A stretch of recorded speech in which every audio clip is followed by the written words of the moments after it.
Hi everyone, welcome back to my channel. তো আজকে যাচ্ছি করুণাময়ী বই মেলাতে। তো চলো যাওয়া যাক। তো অটো করে চলে গেলাম করুণাময়ী বুক ফেয়ারে। তো বুক ফেয়ারে গেছি, আর বুকস দেখবো না তা কখনো হয়? তো আমি একটু বুকস দেখতে চলে গেলাম।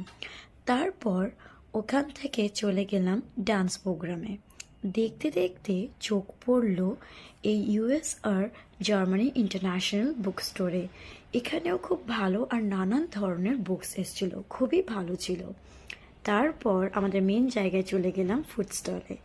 সেখানে খেলাম পোলাও আর চিকেনের কম্বো, নলেন গুড়ের রসগোল্লা, মোমোজ, পেস্ট্রি। আর এই বুক ফেয়ারে গেলে এই স্টলে এই মালাই চপটা ট্রাই করো, খুবই সুন্দর ছিল, খুবই। লাস্টে আখের রস খেয়ে আমাদের এই ভিডিওটা আমি এন্ড করছি। ভালো লাগলে লাইক, শেয়ার, সাবস্ক্রাইব করে দিও। দেখা হচ্ছে আবার পরের ভিডিওতে।